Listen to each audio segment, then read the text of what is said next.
Ini banyak pertanyaan yang muncul.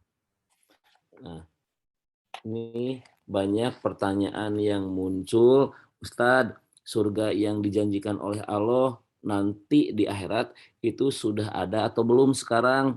Jawabannya adalah sudah ada. Nah, apa bukti bahwa itu surga sudah ada? Maka ketika Rasulullah Isra Mi'raj, maka Rasulullah diperlihatkan surga dan neraka. Itu bukti nyata bahwa surga dan neraka sudah ada. Namun apakah sudah ada yang masuk ke sana? Belum ada, karena belum terjadi hari kiamat. Nanti kalau sudah terjadi hari kiamat, maka baru ketika orang-orang sudah dihisab, sudah dihitung oleh Allah amal baik dan amal salehnya, baru kita akan memasuki surga yang dijanjikan oleh Allah itu. Yuk dibuka dulu Qur'annya mengenai tentang pintu-pintu surga apakah sudah ada atau belum. Ini tercantum di Quran surat ke-39 ayatnya 73. Yuk dibuka. Ibu-ibu sekarang lagi membawa mushaf, boleh dibukanya. Apabila ada di HP-nya aplikasi Quran pun boleh dibuka aplikasi Qurannya. Quran surat ke-39 ayatnya ke-73. Nah, di sana dijelaskan wasiqal ladina takau robbahum ila jahannama zumaro. Nah, di sana dijelaskan dan orang-orang yang bertakwa kepada Rob mereka. Nah, kemudian dan Allah akan memasukkan ke dalam surga rombongan-rombongan. Berarti kita tuh akan dimasukkan surganya tidak sendiri-sendiri, sok masuk semuanya gitu berombongan. Sehingga apabila mereka sampai ke surga tuh sedang pintu-pintunya telah terbuka. Nah, jadi pintu surga itu akan dibuka oleh Allah nanti ketika sudah kiamat. Nah, sekarang belum terbuka. Hanya kita beriman, percaya bahwa surga itu ada.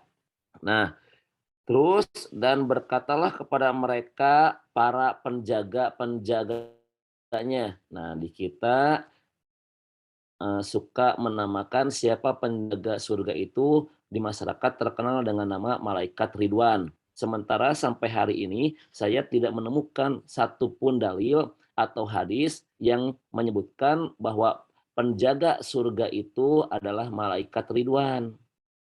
Dan apabila kita lihat ke Quran, itu penjaga-penjaga Qurannya itu sebetulnya bukan malaikat Ridwan, tapi Hojin, Hojanat Tuha. Nah, itu hadis Muslim dan Quran surat Az-Zumar.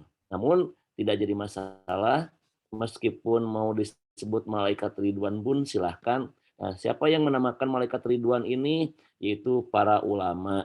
Nah, kenapa penjaga surga dinamakan malaikat Ridwan? Ridwan itu adalah diambil dari kata ridho. Jadi malaikat yang penuh dengan keridoan, yang berseri-seri. Nah, makanya di sana disebut oleh para ulama dengan nama malaikat Ridwan, malaikat yang penuh dengan keridoan. Sementara kalau namanya itu tidak ada ya. Nah, kemudian berkata kepada para penjaga-penjaganya, maka penjaga di surga berkata kepada orang-orang yang akan memasuki surga. Nah, apa ucapan penjaga-penjaga surga untuk orang-orang yang masuk surga? Salamun alaikum, tibtum padhuluha kholidin. Maka masuklah ke dalam surga itu dan berbahagialah kalian, selamat gitu. Selamat kalian sekarang memasuki surga, berbahagialah di sana dan kalian akan tinggal di surga selama-lamanya. Nah, itu. Nah, kenapa kita selama-lamanya? Karena kita tidak akan pernah meninggal dunia lagi. Karena Al-Qur'an menjelaskan kita di Al-Baqarah ini adanya kita hidup dan mati pun 2 kali. Yang pertama kita mati, yang keduanya kita hidup, yang ketiganya kita mati, dan yang keempatnya kita hidup lagi. Nah, ini kan tidak ada lagi mati. Jadi kapan mati pertama? Di alam ruh. Nah, kapan hidup pertama? Di alam rahim sampai sekarang, sampai batas waktu yang Allah tetapkan. Kemudian kapan mati lagi? Nah, kita nanti ketika dicabut nyawa oleh malaikat maut sampai kedatangan hari kiamat.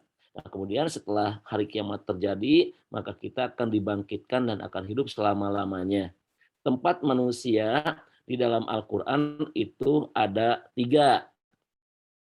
Yang pertama surga, yang keduanya Al-A'raf, dan yang ketiganya neraka. Namun yang Al-A'raf ini tempat sementara, ujung-ujungnya yang Al-A'raf ini adalah ke surga. Jadi kalau kita ambil kesimpulan bukan tiga, tapi dua kalau diambil ringkasnya, surga dan neraka.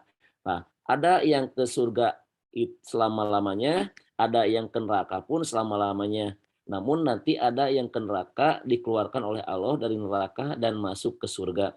Nanti ada khusus bahasan orang yang keluar dari neraka terakhir. Kata Rasulullah, apabila orang ini sudah keluar dari neraka, maka tidak akan ada lagi orang yang keluar dari neraka dan mereka akan kekal selama-lamanya di neraka. Nah, siapa yang akan keluar dari neraka ini orang terakhirnya tidak disebutkan oleh Rasulullah antara laki-laki dan perempuannya. Namun dia yang memiliki iman sejaroh, sekeprol. Maka kata Allah, saking Allah baiknya, saking Allah maha rahmatnya, maka meskipun kita punya iman sekeprol, maka kata Allah kami akan masukkan ke surga. Namun melalui proses harus ke neraka terlebih dahulu. Nah ini dalilnya bahwa surga telah ada ketika bumi diciptakan. Yang keduanya, apakah neraka pun sudah ada? Ya, yuk dibuka dulu Qur'annya sama Quran surat Az-Zumar namun mundur ayatnya. Mundur ayatnya ke 71. Kalau surga adanya di 73, kalau neraka itu ada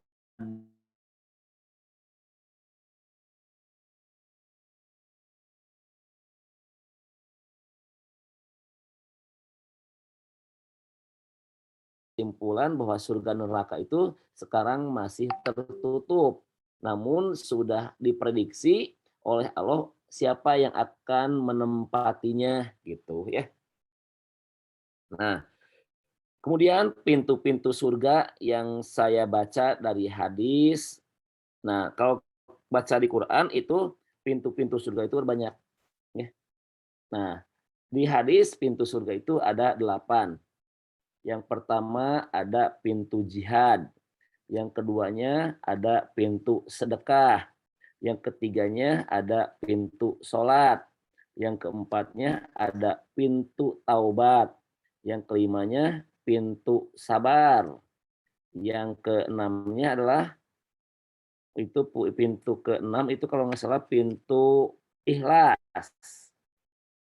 Nah nanti ada lagi pintu saum, maaf nih, pintu saum yang kelima, yang keenam pintu menahan amarah, yang ketujuhnya pintu ikhlas, dan yang kedelapannya adalah pintu kanan.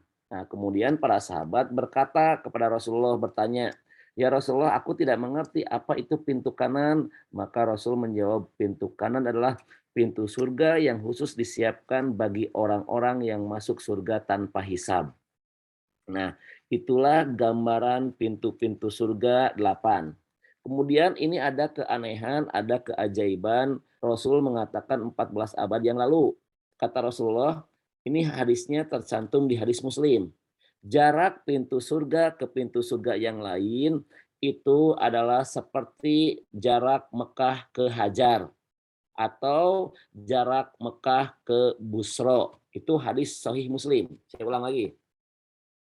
Jarak pintu surga ke pintu surga yang lain itu seperti Mekah ke Hajar dan kemudian atau seperti Mekah ke Busro. Nah, sekarang diteliti oleh Google Map ternyata keakuratan Rasul mengatakan 14 abad yang lalu.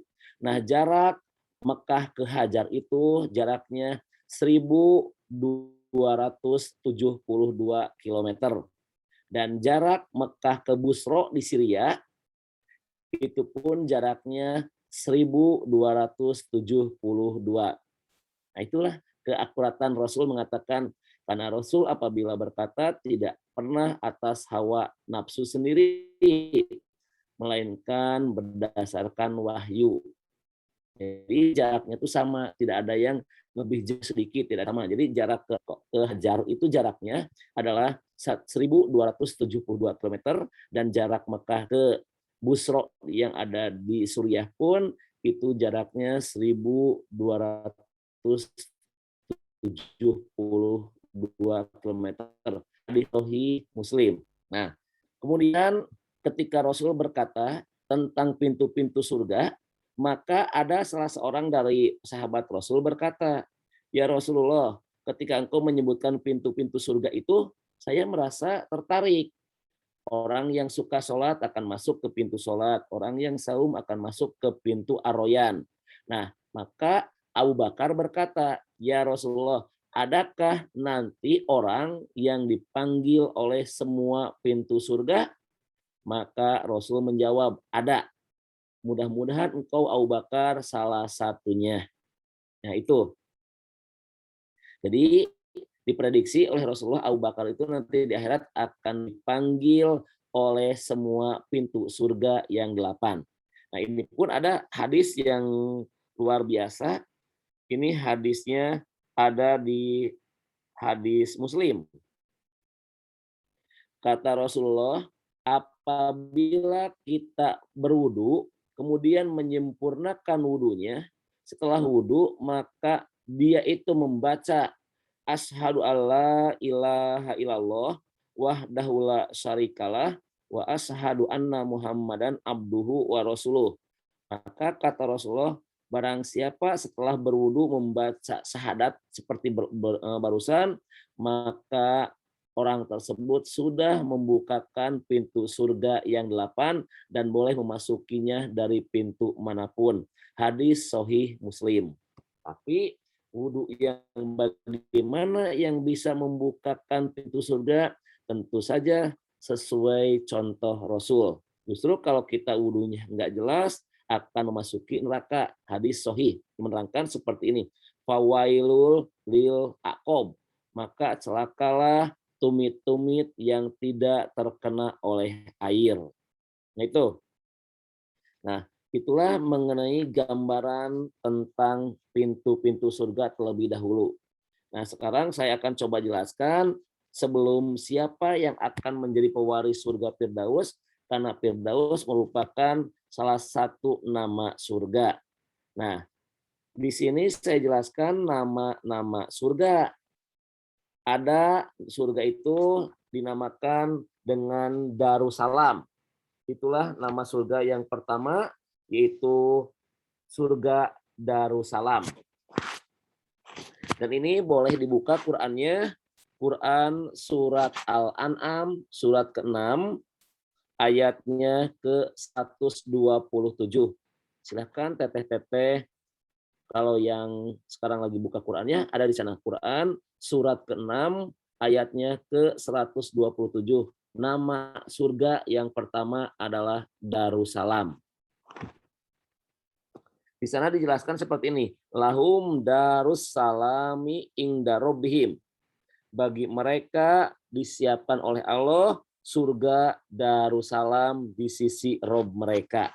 Nah, jadi nama surga yang pertama, jadi nama-nama surga yang pertama adalah Darussalam.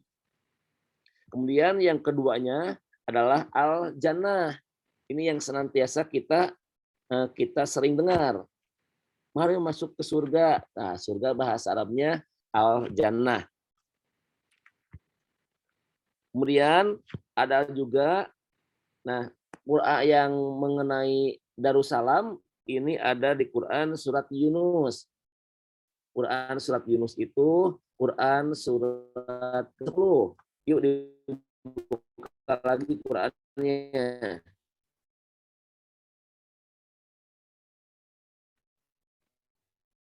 Quran surat Yunus ayatnya 2. Wallahu ilmu ila dan manusia masuklah ke dalam surga Darussalam. Itu. Jadi, nah, nama-nama surga saya sudah sebutkan. Yang pertama adalah yang disebut dengan jannah, dan yang kedua ada Darussalam. Dan ini diambil dari Quran. Nah, apa Quran sebut dengan Darussalam? Darussalam itu, Darul itu adalah tempat atau rumah, salam itamatan dari segala cobaan, rintangan, dan hal yang tidak disukai. Maka disebut dengan nama Darussalam. Nah, itu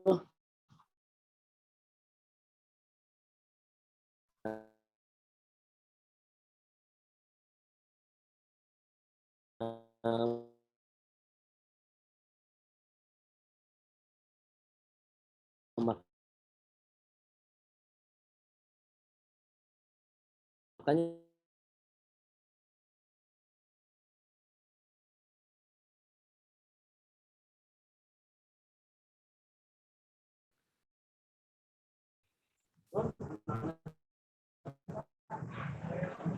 Ngon. Ulangan. Hah?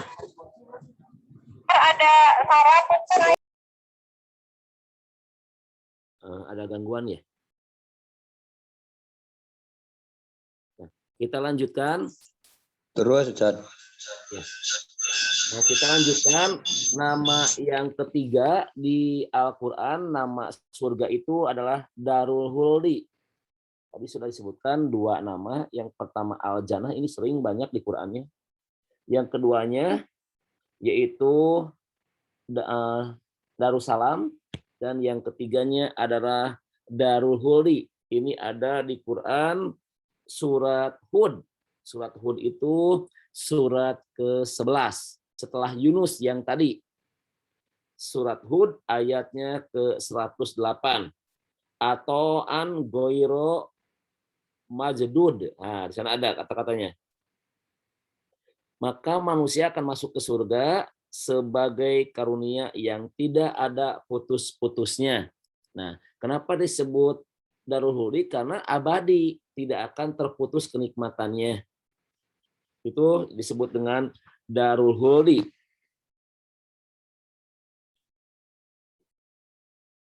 Nah, ini juga ada di Quran surat Shad. Shad itu 38. Silahkan dicek dulu Quran Shad ayatnya ke-54. Itu saya sebutkan dulu nama-nama surga biar kita minat ke sana ya. Quran surat Shad ayatnya 54. Inna hada, ada nggak? Di sana cek dulu. Ini kata-kata awalnya, inna hada larizquna malah atau malahu min nafad, ada. Nah, di sana sesungguhnya ini benar-benar rezeki dari kami, kata Allah, yang tidak akan ada habis-habisnya. Nah, berarti kalau kita masuk ke surga, maka tidak akan ada lagi yang namanya kedukaan, tapi akan menikmati berbagai fasilitas yang tidak akan pernah rusak alias akan abadi selama-lamanya. Nah, itulah nama surga nomor 3. Sekarang nama surga nomor 4 adalah Darul Muqamah. Artinya tempat yang menetap, yang tidak akan pernah berpindah-pindah. Ini ada di Quran surat Fatir. Nah, di sini juga ada tuh Bapak Mega Fatir sama ya. Nah, surat Fatir, surat ke-35. Ayatnya 34-35. Dan mereka berkata, segala puji bagi Allah yang telah menghilangkan duka cita dari kami. Sesungguhnya Rob kami benar-benar Maha Pengampun lagi Maha Mensyukuri, yang menempatkan kami di tempat yang kekal. Nah, di sana ada kata-kata Darul Muqamati min fadli. Darul Muqamah, tempat yang akan kekal, tempat yang menetap, yang tidak akan pernah dikeluarkan lagi oleh Allah. Hampir sama dengan Darul Khuldi yang tadi. Itu nama surga nomor ke-4. Sekarang nama surga nomor kelima adalah Jannatul Ma'wa. Nah, ini ada juga. Surga tempat kembali, ma'wa, tempat kembali. Nah, ini ada di Quran surat 53. 53 itu Quran surat An-Najm. Nah, di sana boleh dicek ayatnya ke-15. Indaha jannah. Bukan ada jannah. Bahasanya kan indaha jannatul ma'wa. Nah, di sana ada di dekatnya ada surga tempat kembali. Nah, ma'wa itu artinya kembali. Jadi jannatul ma'wa, tempat surga tempat kembali. Kemudian ada juga di sini kata ma'wa ini dijelaskan oleh Allah di Quran surat An-Najiat. An-Najiat ini Quran surat ke-79 setelah An-Naba. Wa amma man khofa maqama rabbih wa nahan nafsa anil hawa. Nah, setelahnya itu fa innal jannata hiyal ma'wa. Dan adapun orang-orang yang takut kepada kebesaran Allah dan menahan diri dari keinginan hawa nafsunya, maka sesungguhnya surgalah tempat kembalinya. Nah, ini sana ada jannatul ma'wa. Ini ternyata ma'wa itu sebetulnya bukan nama surga, dan neraka pun ada kata-kata ma'wa. An-Najiat ayat ke-39-nya sebelumnya itu juga sama. Fa innal jahima hiyal ma'wa. Tuh, berarti sebetulnya ma'wa itu bukan surga, cuma tempat kembali. Jadi tempat kembali manusia itu dalam Quran ada dua, ada yang ke surga, jadi jannatul ma'wa, ada jahimal hiyal ma'wa, jadi ada yang ke surga. Jadi ma'wa itu adalah tempat kembali. Nah, itu yang kelima. Kemudian yang keenam yang kita kenal ini adalah Jannatun Jannatun Aden. Nah, di kita pun ada kemarin ada aliran sesat, yaitu agama Salamullah yang didirikan oleh Lia Eden. Nah, Eden itu sebetulnya diambil dari kata Aden, itu nama surga. Nah, ini boleh dibuka, ada di Quran surat Maryam. Ayatnya ke-61. Quran surat Maryam ini Quran surat ke-19. Ayatnya ke-61. Jannati adnin. Nah, itu kan di sana yaitu surga Aden yang telah dijanjikan Allah yang Maha Pemurah kepada hamba-hambanya sekalipun tidak nampak. Ini ada yang disebut dengan surga Aden. Kemudian ada juga Aden ini banyak di Quran. Ini saya ambil aja tiga ayat. Yang keduanya Quran surat Fatir. Surat Fatir yang tadi Quran surat 35. Ayatnya itu ke-33. Nah, sana boleh dicek. Di awal ayat ada Jannatu Adnin. Nah, di sana ada kan itu. Bagi mereka surga Aden. Mereka masuk ke dalamnya, di dalamnya mereka diberi perhiasan dengan gelang-gelang dari emas dan dengan mutiara, dan pakaian mereka di dalamnya adalah sutra. Makanya kata Rasulullah, barang siapa yang di dunia memakai sutra, maka di akhirat dia tidak akan masuk surga. Karena sutra itu adalah hanya pakaian surga nanti. Jadi biarkan orang-orang kafir memakai sutra, namun umat Islam itu diharamkan memakai sutra untuk laki-laki. Nah, ada lagi, ini terakhir di Quran surat ke-9. Surat 9 itu surat At-Taubah. Di sana ayatnya 72. Wa masakina thayyibatan fil jannatin aden. Nah, di sana ada kata-kata. Dan mereka akan mendapatkan tempat-tempat yang bagus di surga Aden. Nah, itulah nama-nama surga yang ke-6, yaitu surga Aden. Sekarang ke-7 itu ada Darul Hayawan. Nah, mungkin kita agak sedikit asing nih dengan nama surga sekarang, Darul Hayawan, tempat kehidupan.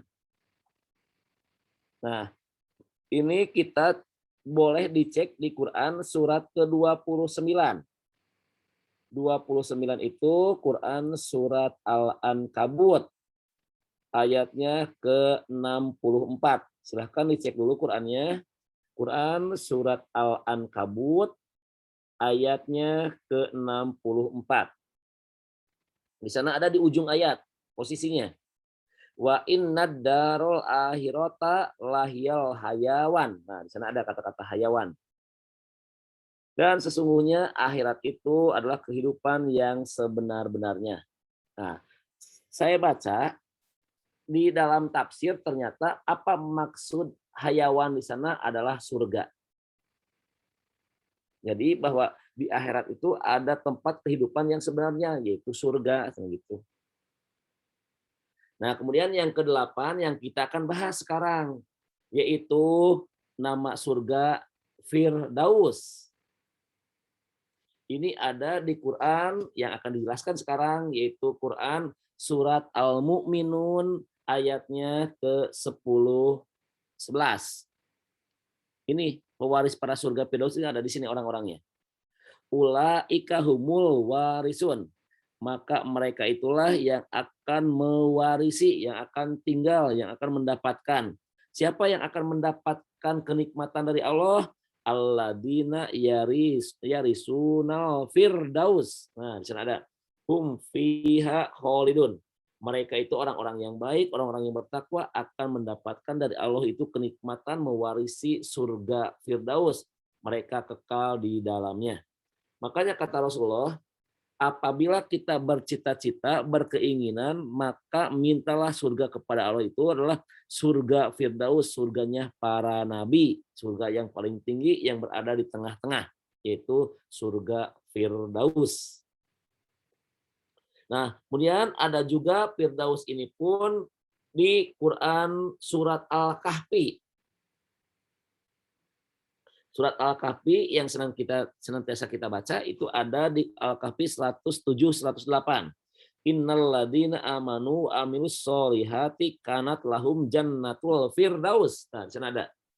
Sesungguhnya orang-orang yang beriman dan beramal soleh, maka bagi mereka adalah surga Firdaus sebagai tempat tinggal dan mereka kekal di dalamnya.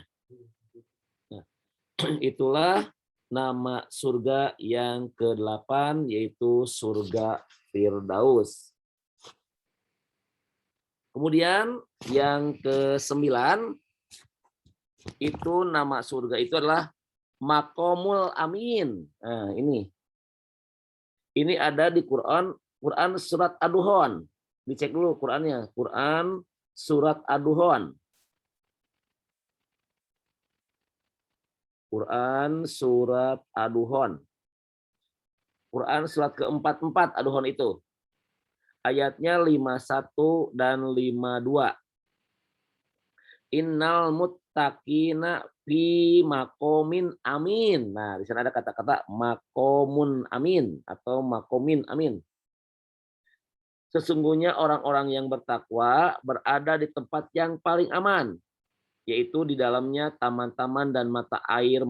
Nah, tempat yang paling aman, tempat yang terhindar dari malapetaka, itu hampir mirip dengan tadi, yaitu Darussalam, tempat yang paling aman. Nah, ini pun ada di Quran surat Ad-Duhan juga sama. Mereka di dalamnya meminta segala macam buah-buahan dengan aman tuh kan dari segala kekhawatiran.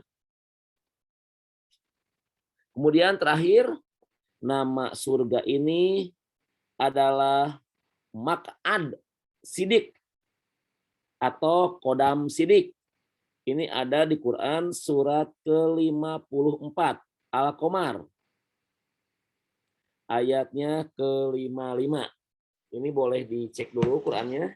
Quran surat Al-Qamar ayatnya ke-54 55. Innal muttaqina fi jannatin wa nahar. Fi maq'ad sidik. Nah, di sana ada.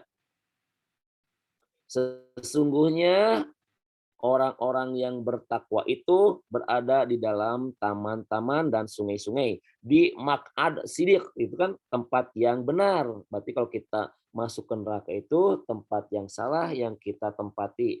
Tempat yang benar itu adalah surga ya. Nah, itulah yang saya baca dari Al-Qur'an mengenai tentang nama-nama surga. Sementara tadi pintu-pintu surga ada 8. Nah, itu yang bisa saya jelaskan mengenai tentang nama-nama surga. Namun saya tidak akan menjelaskan tentang siapa saja yang akan menempati surga masing-masing tadi. Namun saya di sini akan lebih fokus ke surga Firdaus. Nah, surga Firdaus itu adalah surga yang paling nikmat, surganya para nabi.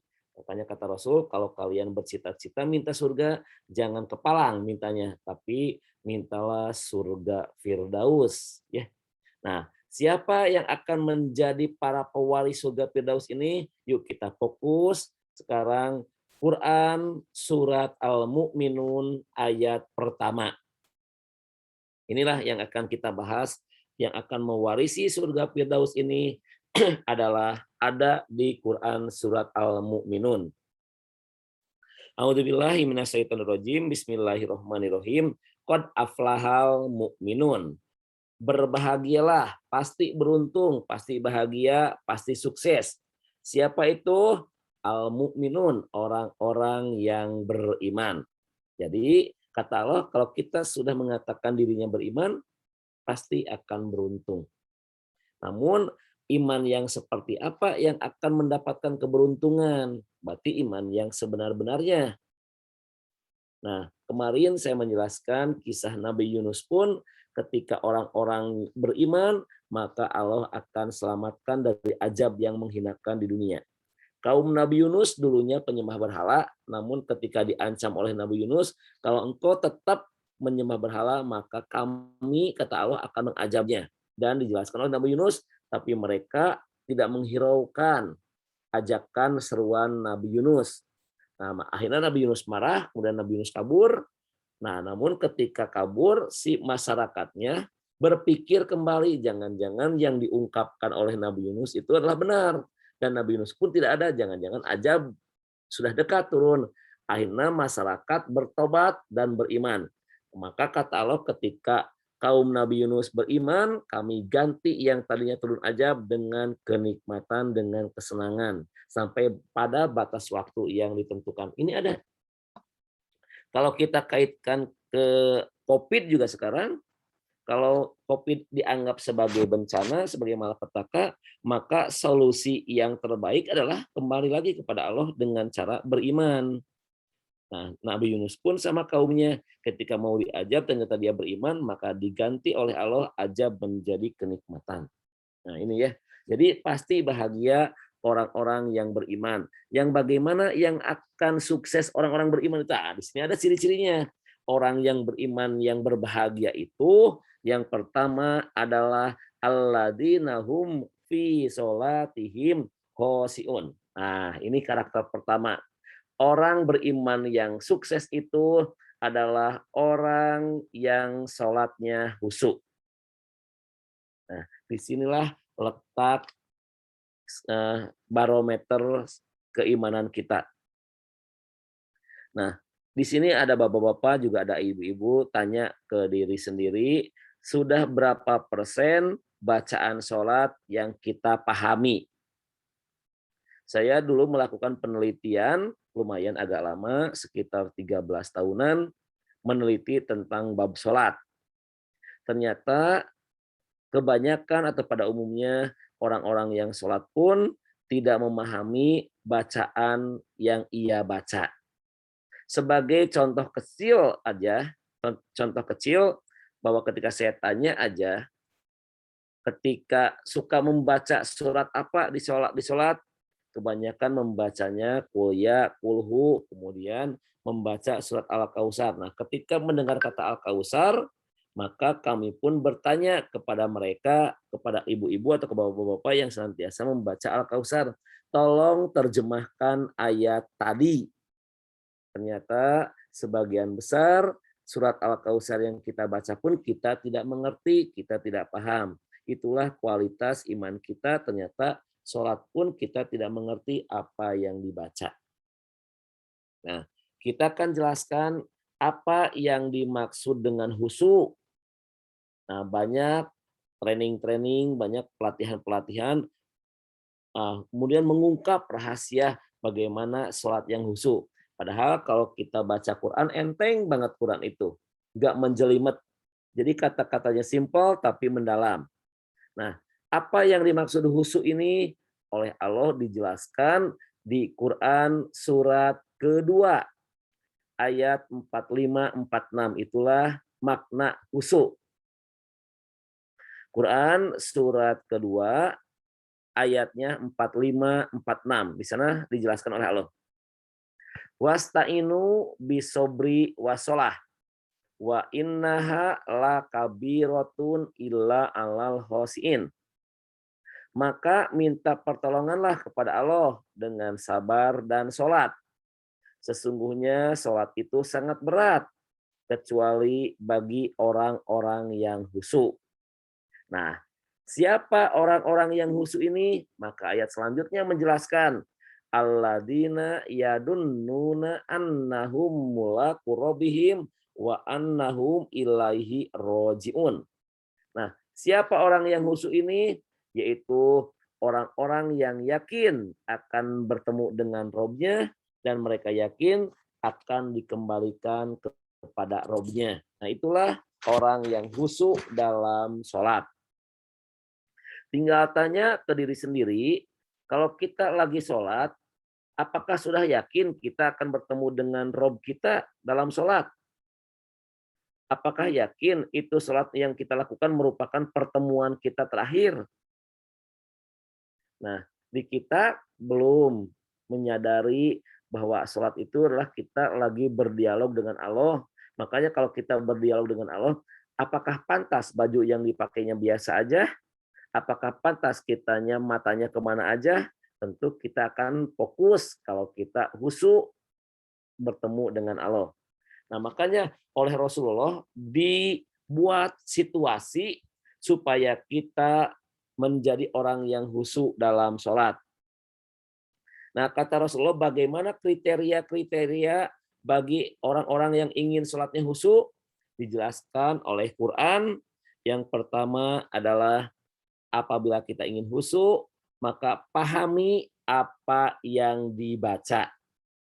Dan ini ada di Quran surat keempat ayat 43.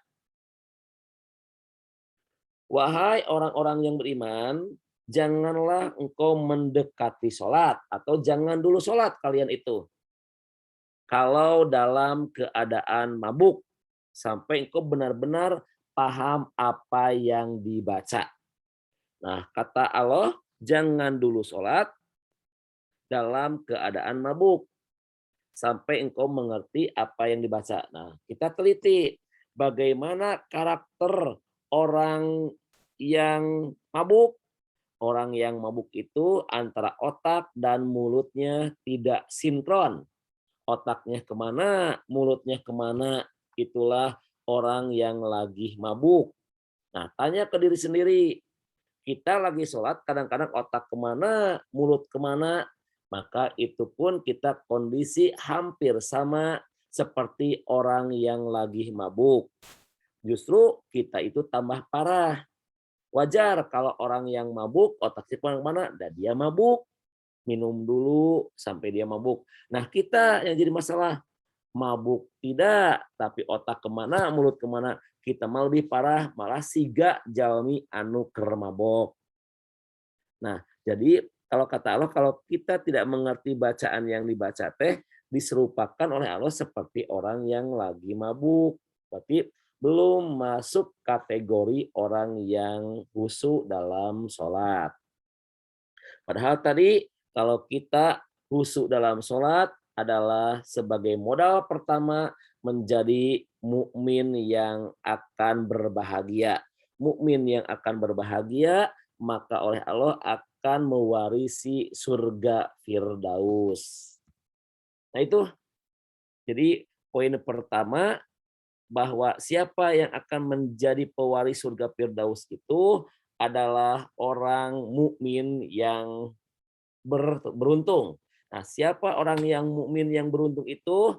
Tiada lain, kriteria pertama adalah orang yang melaksanakan sholat penuh dengan kehusuan. Salah satu ciri kehusuan adalah paham apa yang dibaca. Nah, kemudian kriteria kedua agar kita menjadi orang yang benar dalam sholatnya, khusyuk dalam sholat, yaitu memakai pakaian yang terbaik. Nah, ini pun diperintahkan oleh Allah di dalam Al-Quran surat ke-7 ayatnya ke-31. Ya Bani Adam, hudu jinatakum indakuli masjid. Wahai anak cucu Adam, apabila engkau memasuki masjid untuk ibadah, salah satu ibadah adalah sholat, maka pakailah pakaian yang terbaik yang kalian punyai. Nah, jadi kata Allah, kalau kita merasa dirinya anak cucu Adam, maka terkena oleh dalil ini. Kalau kita masih memakai baju yang jelek, yang nggak layak pakai, malah kalau kita memakai baju, maaf, yang bergambar di belakang, ada itu baju partai, ada itu baju yang bergambar, baju main bola, nah itu sebetulnya tidak layak untuk dipakai untuk sholat. Kita pun masih mempunyai baju-baju yang terbaik di lemari. Ada batik, ada baju yang berkelahnya yang bagus. Namun kenapa kita tidak pernah pergunakan untuk ibadah kepada Allah? Maka mereka berkata, Ustad, iya mah kanggo kaundangan. Ayeuna mah undangan lagi teu aya, ayeuna mah ya. Karena apa? Karena kita dihadapkan kepada masa pandemi. Nah, mending pakai aja untuk ibadah. Justru kalau kita tidak memakai baju yang terbaik, jangan-jangan kita mah bukan anak cucu Adam, melainkan anak cucu Darwin, ya. Itu adalah kera atau monyet, ya. Nah, makanya kalau kita nggak mau disebut dengan binatang, maka kita tentunya harus memakai baju yang terbaik karena itu perintah Allah Subhanahu wa taala di dalam Al-Qur'an. Itu syarat yang kedua supaya kita menjadi orang yang beruntung, itu memakai baju yang terbaik. Kemudian yang ketiganya, apabila kita ingin dikategorikan oleh Allah orang yang khusyuk dalam ibadah, maka kita harus tahu tentang waktu-waktu sholat. Orang yang ke masjid ketika dipanggil oleh Allah untuk sholat, azan maksudnya, itu belum keren. Nah, itu belum keren itu. Itu baru disebut dengan iman standar. Dan kalau tidak adzan mungkin saja mereka tidak ke masjid. Nah, makanya dia itu baru disebut dengan nama orang hideng, orang yang baru tahu tentang panggilan Allah. Namun orang yang khusyuk itu adalah orang yang tahu tentang waktu sholat, makanya dia sebelum adzan pun sudah mempersiapkan dirinya. Makanya kita harus tahu tentang jam-jam atau waktu-waktu sholat. Misalnya, duhur sekarang jam 11.55 misalnya. Maka kalau kita tahu tentang waktu sholat jam 11.55, maka kita akan memutuskan di pekerjaan, jam 11 sudah, saya berhenti istirahat, saya siap-siap mempersiapkan diri untuk pergi ke masjid, untuk mendekatkan diri. Nah, kalau sudah dipersiapkan dari awal, maka keuntungan yang akan diraih pun lebih besar. Kata Rasulullah, ketika kita masuk masjid, maka di sana ada sholat tahiyatul masjid, kita dapat pahala. Ketika kita berjalan pun, angkat derajat, ampuni dosa, angkat derajat, ampun dosa. Kemudian, kata Rasulullah, barang siapa yang menunggu waktu sholat, maka malaikat akan berdoa kepadanya. Allahumma gfirlahu, Allahumma rahamhu. Ya Allah, ampuni dia, ya Allah, sayangi dia. Sampai dia keluar hadas. Kalau dia tidak keluar hadas, maka malaikat akan berdoa sampai kedatangan waktu sholat. Kalau dia keluar hadas, maka malaikat berhenti berdoanya. Dan dia wudhu dan duduk lagi, maka malaikat meneruskan doanya.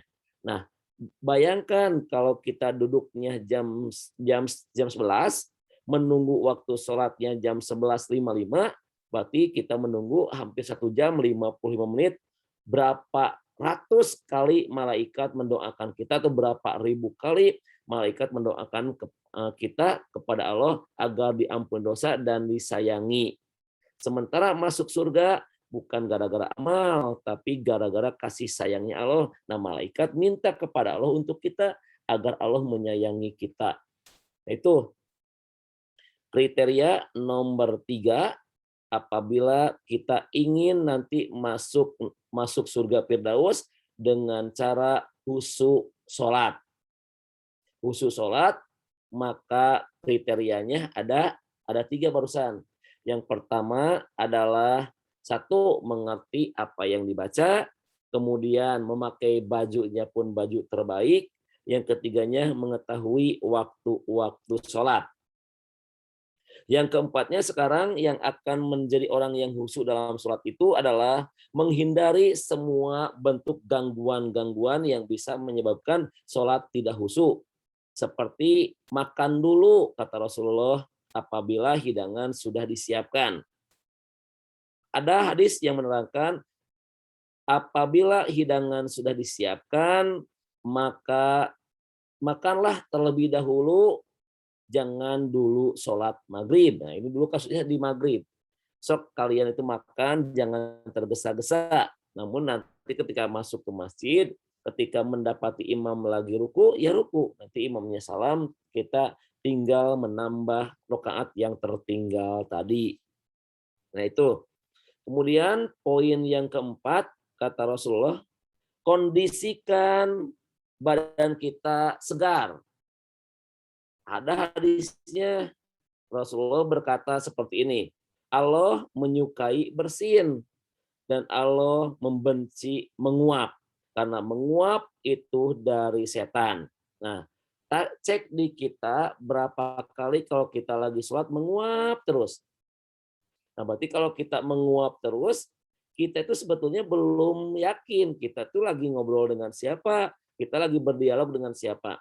Kita ambil contoh, kalau kita lagi ngobrol dengan pejabat yang penting, maka kita pun tidak akan berani menguap di depan pejabat yang diajak dialog. Tapi kalau kita lagi sholat, justru menguapnya lebih dari 10 kali.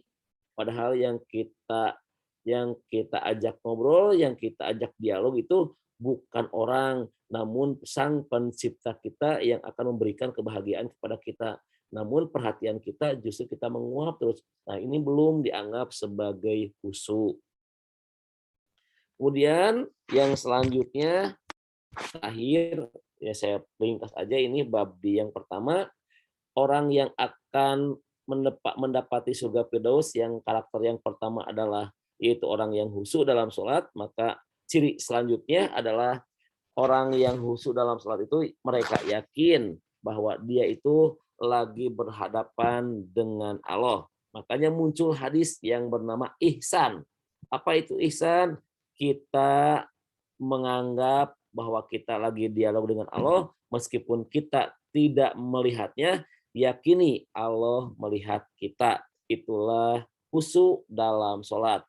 Kita yakinkan ketika kita sholat itu kita lagi berdialog dengan Allah, seolah-olah Allah itu ada di hadapan kita. Bagaimana respon kita kalau lagi berhadapan dengan Allah? Tentu kita akan khidmat, kita akan fokus ngobrolnya, tidak akan kemana-mana otaknya. Itulah nomor 1 kriteria yang akan menjadi pewaris surga Firdaus.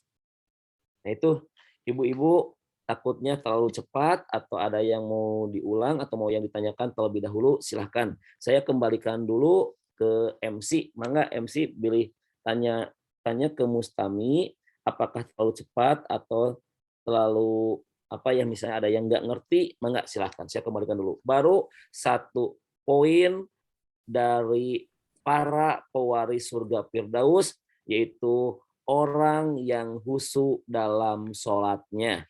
Kriterianya sudah saya sebutkan, orang-orang yang khusyuk dalam sholat tadi, sampai kita yakin kita tuh lagi berhadapan dengan siapa ketika sholat. Mengak Teh Nurul Asif, Pak. Nun, Pak Ustadz. Kepada para jamaah, mungkin ada yang mau ditanyakan dulu sebelum dilanjut sama Pak Ustadz.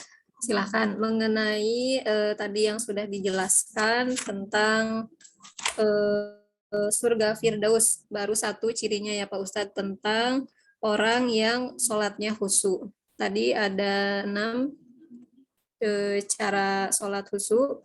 Maka barangkali ada yang mau ditanyakan. Insya Allah mudah difahami Ustadz, hatur nuhun katanya, ada yang chat. Nah, alhamdulillah. Namun ditanyakan pun silahkan, nggak jadi masalah. Takutnya terlalu cepat dalil-dalil Quran yang tadi saya sebutkan, takutnya ada yang terlewat pun silahkan saya nanti ulangi lagi atau nanti saya share lagi ya. Ya, silakan kepada para jamaah bisa langsung aja atau melalui chat juga mangga silahkan, atau yang mau ngobrol langsung dengan Pak Ustadznya mangga boleh silahkan jika ada yang mau ditanyakan. Nah, kalau tidak ada saya lanjutkan lagi aja ya. Nah, ya Pak Ustadz mangga. Kan ketika kita sholat, oh ini ada nih, ini ada di sini. Assalamualaikum Pak Ustadz, waalaikumsalam warahmatullahi wabarakatuh. Tadi kan ada pintu surga ada 8. Apakah kita bisa fokus ke salah satu amalan saja, misalnya ahli sholat saja atau ahli saum? Tadi kan ada di dalam hadis dijelaskan, orang yang nantinya ahli ibadahnya sholat, maka akan memasuki pintu sholat. Ada yang orang yang memfokuskan dirinya itu di saum, nanti ada pintunya khusus bernama pintu Ar-Royan. Itu kan tadi ada. Nah, tapi bukan berarti abi membade saum tapi mual sholat, bukan itu ya. Atau eta mah mual janten. Kata Rasulullah, barang siapa yang tidak sholat asar, maka amal sehari itu hangus tanpa sisa. Hadisnya Sahih Al-Bukhari. Nah, jadi maksudnya kita sholat tetap 5 waktu plus sunat, tapi kita ada amalan yang menjadi sahur sunnah mah kokojo, itu menjadi andalan. Andalan kita itu misalnya apa? Ustadz aku mau pengen jihad. Ustadz aku mau pengen dari sedekah karena saya mempunyai harta yang lumayan melimpah. Aku pengen menjadikan harta ini sebagai alat untuk memasuki surga melalui pintu sedekah itu ya. Itu jadi kita fokus lagi ke bab khusyuk dalam sholat biar kitanya mendapat orang yang beruntung. Nah, ketika kita sholat saya sering mendapati kadang-kadang mata kita itu lulak lirik sahur sunnah mah.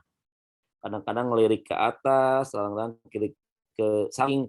Hadisnya jelas, kata Rasulullah, barang siapa yang ketika sholat kemudian matanya melihat ke atas atau melalak lirik ke kanan kiri, maka itu telah dicuri oleh setan pahala sholatnya.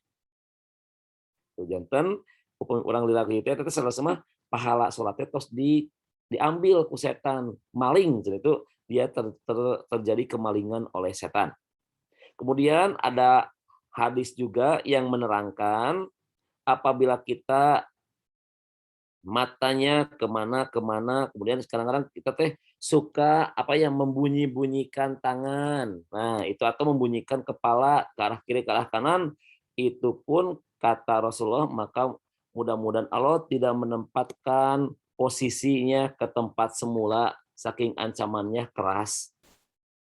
Makanya kalau kita lagi sholat itu harus fokus. Kemana pandangan yang harus kita arahkan? Ke tempat sholat. Nah, ketika atahiyat kemana? Bukan ke tempat sholat kalau lagi atahiyat. Hadis Sahih An-Nasai ini saya ambil. Hadis An-Nasai berkata, apabila Rasul lagi tasahud, maka Rasul pandangannya mengarah ke telunjuk beliau. Jadi itu ketika Rasulullah tasahud maka pandangannya mengarah menuju ke telunjuk beliau. Itulah poin untuk khusyuk.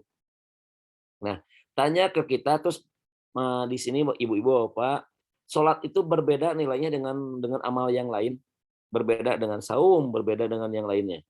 Sholat itu unik. Ketika kita sholat 4 rakaat, maka kita pun akan dinilai oleh Allah per rakaat. Ini hadisnya sahih. Nanti ada orang yang sholat itu mendapatkan ganjarannya, ada yang 1/3, ada yang 1/6, ada yang 1/2, ada yang 1/4, ada tergantung dari kehusuan kita di sholat. Misalnya kita itu sholat 4 rakaat. Di rakaat pertama kita khusyuk terus. Namun ketika kita di rakaat kedua, ketiga, keempat malah weung urang teh. Kemana wae ieu otak teh, maka nilai sholat itu adalah 1/4. Makanya kata Rasulullah, apabila kita sholat jangan beranjak dulu kalau beres sholat, tapi duduk kemudian minta ampunan kepada Allah.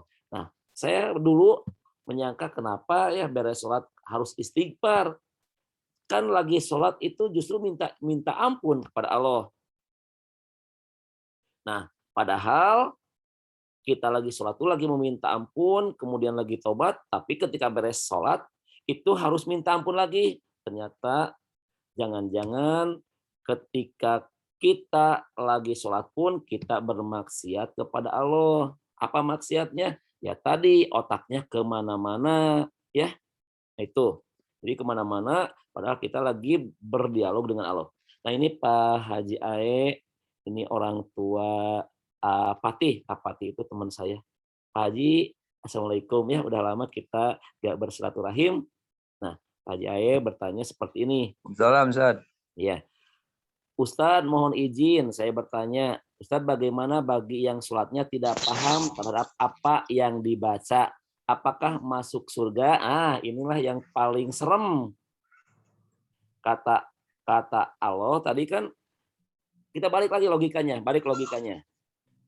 Sungguh berbahagia, pasti beruntung, pasti karina cemerlang. Siapa itu? Orang-orang yang beriman. Nah, orang-orang yang akan beruntung itu siapa? Orang-orang yang sholatnya khusyuk. Salah satu kriteria sholat yang khusyuk itu adalah paham apa yang dibaca. Sementara orang yang nggak paham dengan bacaan yang dibaca, balik logikanya, berarti tidak akan beruntung. Kalau tidak akan beruntung, tidak lain tempatnya adalah neraka. Dan ini sesuai dengan Quran surat 107, yaitu Al-Ma'un. Fawailul lil musholin. Maka kecelakaan bagi orang-orang yang sholat. Nah, siapa yang akan menjadi orang yang celaka dalam sholat? Ayat selanjutnya, alladzinahum ang sholatihim sahun, yaitu orang-orang yang lalai ketika dia sholat. Nah, para ulama membedah lalai dalam sholat itu menjadi 2. Ada lalai dalam sholat dan ada lalai dalam ada lalai gerakan sholat, ada lalai dalam waktu sholat. Nah, di dalam gerakan sholat di sana ada bacaan-bacaan. Berarti lalai itu tengarti kanu dibaca. Sampai ketika beres sholat dia ngosip lagi karena dia tidak ngerti apa yang dibaca. Nah, apabila ada seseorang yang sudah sholat kemudian dia melakukan perbuatan keji dan munkar, maka dia itu celaka. Kenapa? Karena dia itu tidak mengerti apa yang dibaca. Kalau dia paham aja, contoh ini saya ambil contoh aja. Ada orang di bulan Desember itu di tanggal 25 sering mengucapkan kepada teman-temannya itu adalah selamat Natal. Nah ini bentuk orang yang nggak paham bacaan sholat. Nah Ustadz sepakat semuanya, orang yang mengatakan selamat Natal bagi orang Nasrani maka hukumnya adalah haram. Nah, kalau dia mengerti aja yang dibaca, dia tidak akan pernah mengatakan bahwa selamat Natal. Karena dia ketika mau sholat, surat yang dibaca oleh dia Qul huwallahu ahad. Kan Qul huwallahu ahad. Katakan Muhammad kepada manusia yang beriman bahwa Allah itu adalah Esa. Nah, dia mengatakan dalam sholat qul huwallahu ahad, tapi ketika beres sholat mengucapkan nakal, kan nggak nyambung. Berarti dia tidak paham apa yang dibaca, pasti celaka. Nah, itu makanya yang disebut dengan orang yang berbahagia itu adalah orang yang khusyuk. Salah satu kriteria khusyuk adalah mengerti apa yang dibaca. Jadi tugas kita apa? Tugas kita itu memperbaiki bacaan, menghayati, memahami apa yang kita baca. Kalau kita belum bisa memahami Al-Baqarah, ya udah atau juz amma aja. Kita fokus di juz amma sampai kita ngolotok cek sunama, paham apa yang dibaca. Nah, saya tanya pun Ina atau Ina ternyata nggak paham ya. Itu. Mudah-mudahan Pak Haji menjadi. Terima kasih, Ustaz. Nuhun. Siap, saya akan lanjutkan. Ya, saya akan lanjutkan lagi mengenai ini ya tentang khusyuk. Jadi ibu-ibu, ini pembahasan tentang para pewaris surga Firdaus itu mendalam. Ini baru satu aja, ini bisa menjadikan ibu itu ke surga kalau benar aja sholatnya. Makanya kata Rasulullah, hamba yang pertama kali akan dihisab oleh Allah amalannya adalah sholat. Sholatnya baik, maka tentu amal yang lainnya akan baik. Namun apabila sholatnya rusak, maka yang lainnya pun akan rusak. Nah ini makanya barometernya ada di sini. Makanya oleh Allah kenapa ditempatkan sholat itu yang pertama sebagai kunci pembuka Firdaus? Karena sholat itu tadi nomornya 1. Nah, kemudian ini ada pertanyaan dari apa ya ini U50C ya ini. Assalamualaikum Ustadz, waalaikumsalam warahmatullahi wabarakatuh. Izin bertanya, bagaimana jika melakukan dosa, apakah bisa masuk surga? Ya tidak atuh. Kapan masuk surga mah sudah tidak ada dosanya. Makanya kalau kita berdosa, berapa amal yang solehnya? Maka oleh Allah nanti dihisab dulu, ditimbang dulu oleh Allah. Apakah ini ada di Quran, surat Al-Qari'ah. Di Al-Qari'ah kan di sana ada, barang siapa yang beramal kebaikan lebih besar dari amal yang salah, maka dia akan mendapatkan tempat yang diridhoi oleh Allah adalah surga. Namun apabila amal kebaikannya lebih sedikit daripada amal keburukannya, maka dia akan berarti dosa lebih besar daripada amal soleh. Makanya tadi kalau Ustaz, kalau saya melakukan dosa, apakah akan masuk surga? Ya tidak. Kalau dosanya banyak. Namun kalau dosanya ini sudah ditobati, kemudian diganti dengan amal soleh, maka pasti amal soleh melebihi dosa yang diperbuat. Akan dihapus oleh Allah dosanya, tentu akan masuk surga. Mudah-mudahan insya Allah. Ya, itu. Nah, Teteh baru yang saya jelaskan baru 1 mengenai tentang khusyuk dalam sholat. Namun ketika ada yang mau bertanya, saya buka diskusi agar lebih interaktif, agar lebih hidup dalam kajian ini. Mohon maaf, baru 1 yang saya bisa jelaskan, baru tentang khusyuk dalam sholat. Nanti ada orang yang meninggalkan perkataan-perkataan yang sia-sia, kemudian orang yang menjauhi zina, di sini ada di Quran. Nanti saya akan jelaskan siapa aja yang akan menjadi pewaris surga Firdaus. Ini baru 1. Silahkan Teh Asifah, saya kembalikan lagi. Kalau takut Mustami ada yang bertanya, mangga silahkan. Ya, mangga kepada jamaah. Oh, nah ini ada Pak Ustadz. Ustadz, kami sholat berjamaah, imamna sholatna kirang tumaninah rada rusuh. Kumaha pami urang janten imamna? Maksudnya kumaha ieu nuju berjamaah mah kenging ngegentos imam nuju berjamaah. Maksudnya kumaha pami urang janten makmumna panginten Ustadz. Nah, itu pangintennya. Kumaha panginten urang janten makmum. Ya, janten sanes janten imamna ngagentos imam di tengah jalan mah teu kenging ya, kecuali imamnya kentut. Imam kentut maka jangan coba-coba imam eta cicing wae di payun ya. Nah, saya coba jelaskan bagaimana, ini ada kriteria dari Rasulullah. Apabila ada imam, nih saya kebacaan dulu ya, kebacaan. Di zaman Rasul ini hadisnya adalah Mu'ad bin Jabal kasusnya. Mu'ad bin Jabal ini itu suka sholat 2 kali. Yang pertama dia suka bermakmum kepada Rasulullah. Ini kasusnya adalah ada yang mengatakan Isya, ada yang mengatakan Maghrib kasusnya. Ketika sholat bersama Rasulullah beres, maka Mu'ad bin Jabal ini suka pulang ke kampungnya. Nah, ketika pulang ke kampungnya, maka Mu'ad bin Jabal itu mengimaminya dengan surat-surat yang panjang. Maka ada salah seorang jamaah waktu itu keluar dari barisan.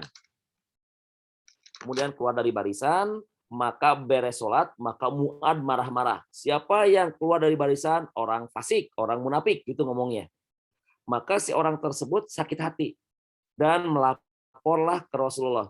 Ya Rasulullah, saya merasa nggak enak dikatakan oleh Mu'ad, kami orang fasik, kami orang munafik, gara-gara kami keluar dari jamaah. Nah, dia mengungkapkan alasan keluar dari jamaah itu. Ya Rasulullah, kami keluar dari jamaah itu karena kami banyak urusan. Ada yang harus diselesaikan, sementara Mu'ad itu memanjangkan suratnya panjang-panjang. Maka akhirnya justru Mu'ad lah yang dipanggil oleh Rasulullah. Ya Mu'ad, engkau jangan membuat fitnah, itu hadisnya. Nah, makanya di sini muncullah kriteria berjamaah. Ya Mu'ad, apabila engkau sholat berjamaah, maka ringankan sholatmu, bacaannya ringankan. Karena makmum itu berbagai kriteria.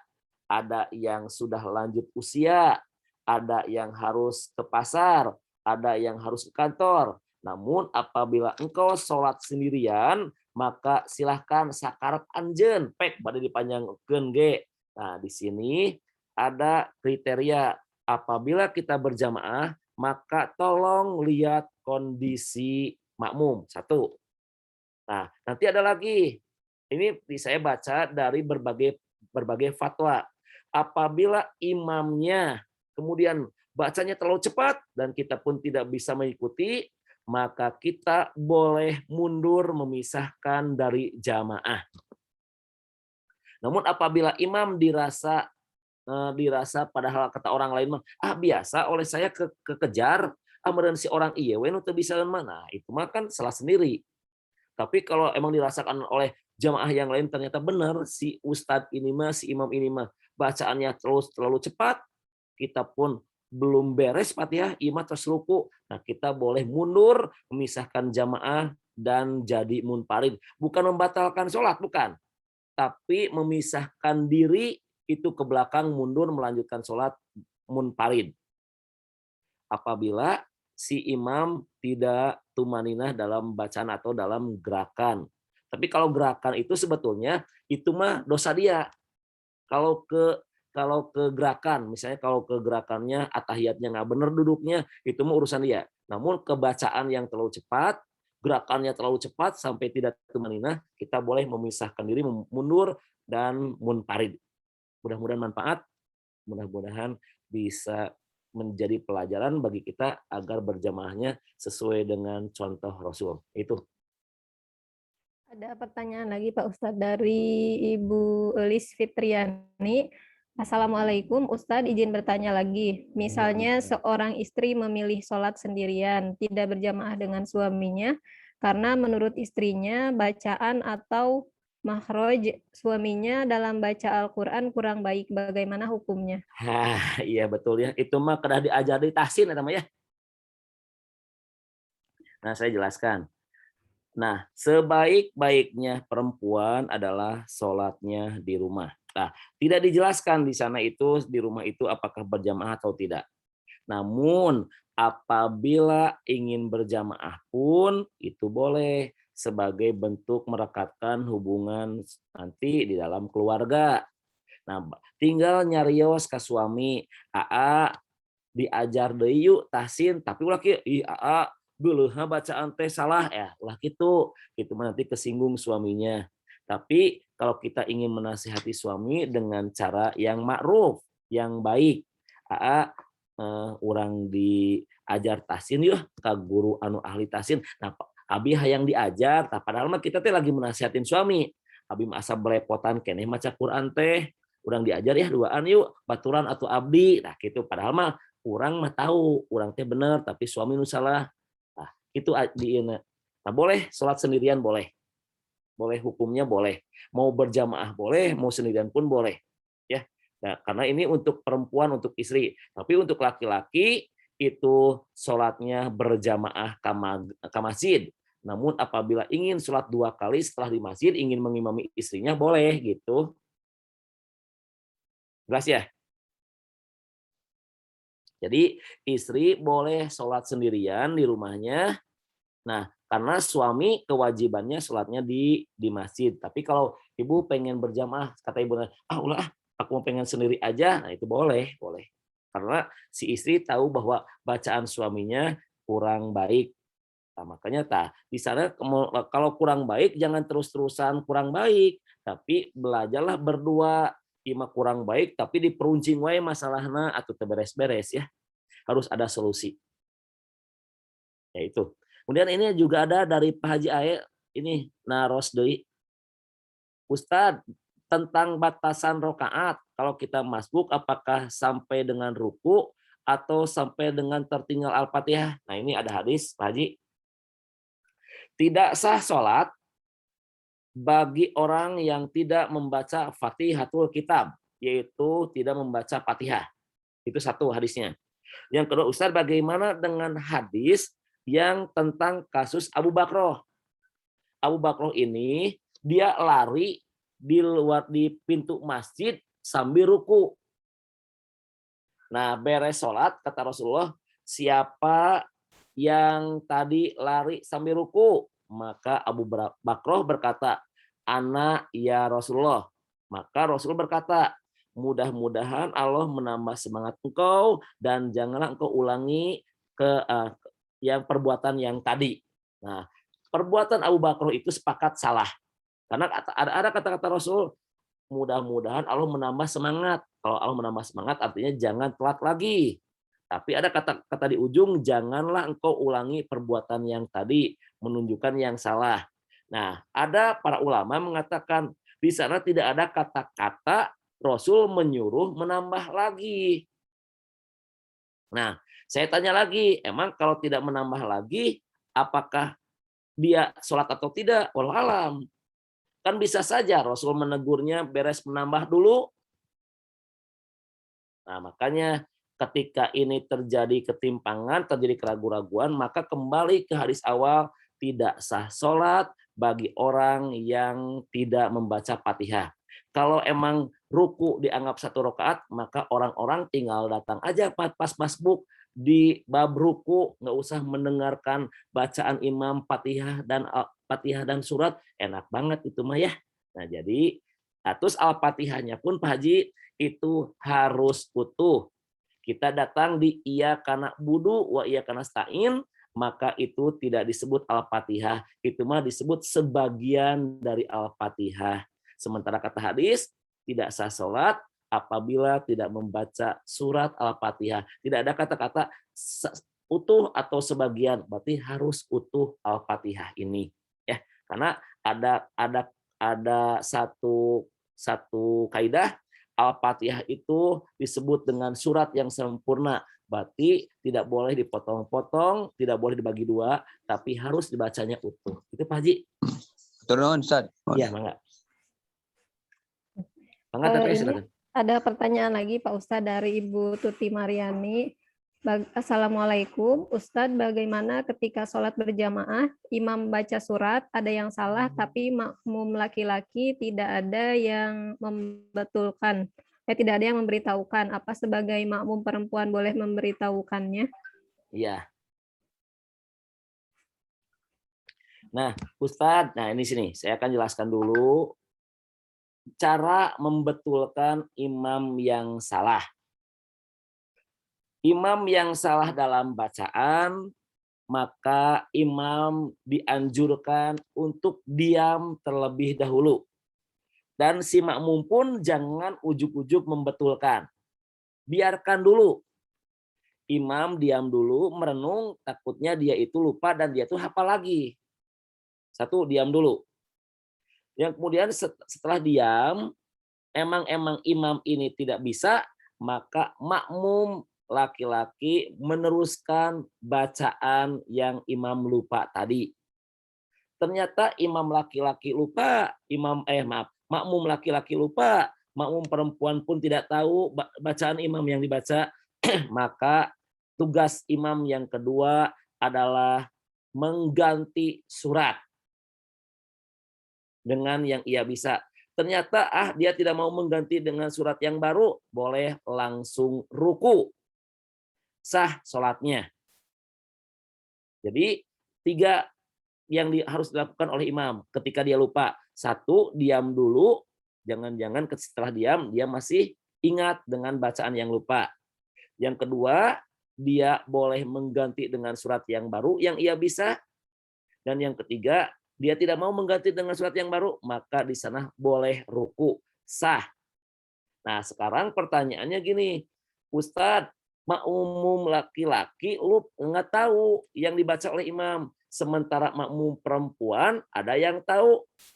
Boleh makmum perempuan ini mengeraskan suaranya, namun 1 orang, jangan terlalu banyak. Apabila emang betul si makmum laki-laki tidak ada yang bisa sama sekali membetulkan bacaan imam. Tapi kan madorot yang besar akan ditimbulkan dari sini apabila istri di belakang berteriak dan muaka kuping.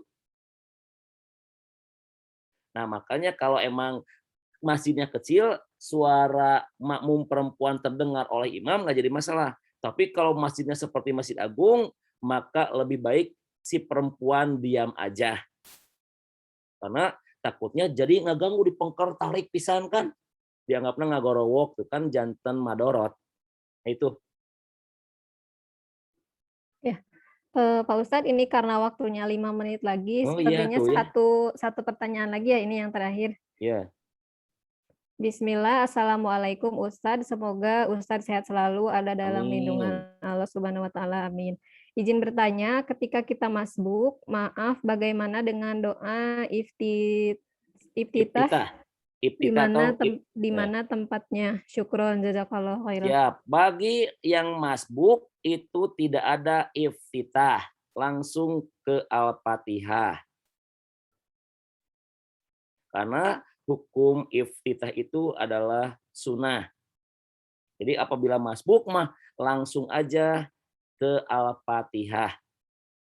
Terus apabila sholat yang jahar itu tidak ada iftitah, tapi langsung mendengarkan bacaan imam.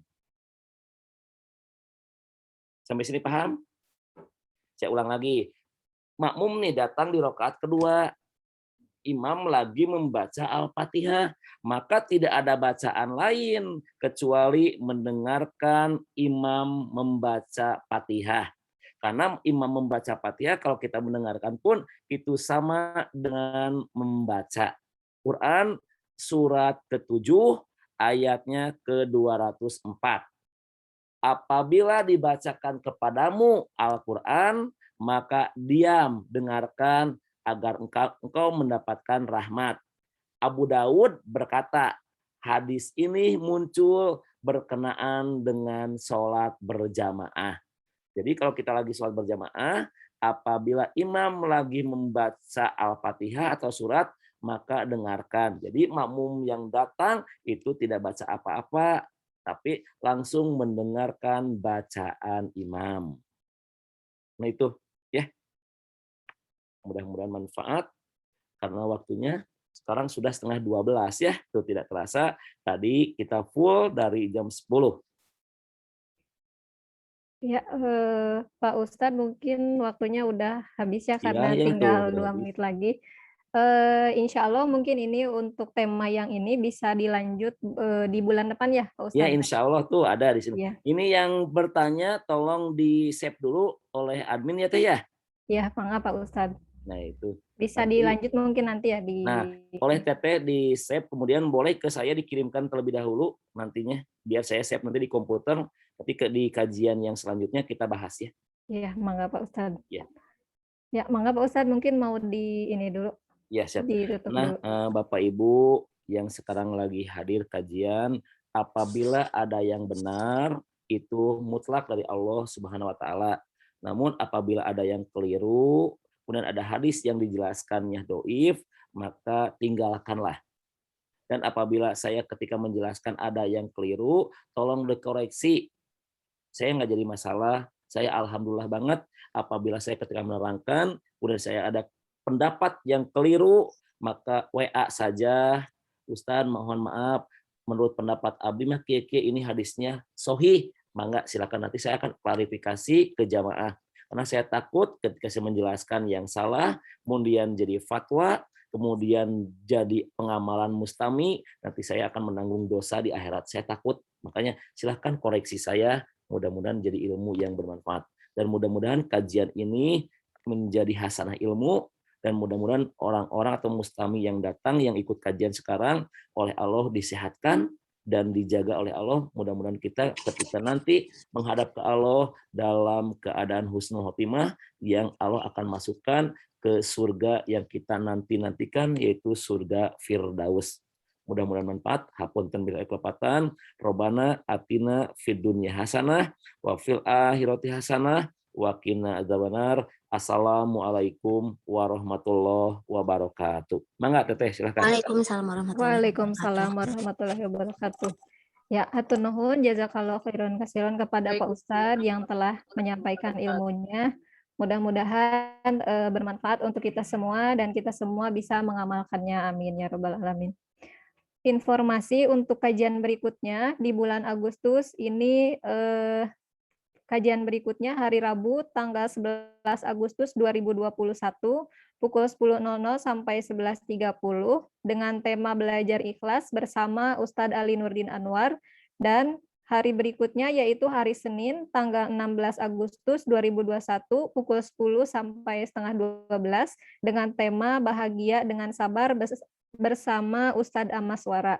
Kemudian yang terakhir di bulan Agustus, insya Allah hari Sabtu, tanggal 21 Agustus 2021, pukul 9.30 sampai dengan 11.00, dengan tema transaksi yang diharamkan Islam bersama Ustadz Atep Firmansyah. Mungkin cukup sekian yang bisa Murobit sampaikan, dan terima kasih kepada Pak Ustadz, juga kepada seluruh jamaah yang sudah hadir hari ini. Mudah-mudahan dijadikan amal kebaikan oleh Allah Subhanahu wa taala. Amin ya rabbal alamin. Mari kita tutup kajian ini bersama-sama dengan doa kifaratul majlis. Subhanakallahumma wa bihamdika asyhadu alla ilaha illa anta astaghfiruka wa atubu ilaik. Terima kasih, mohon maaf atas segala kekurangannya. Wabillahi taufik wal hidayah. Wassalamualaikum warahmatullahi wabarakatuh. Waalaikumsalam warahmatullahi wabarakatuh.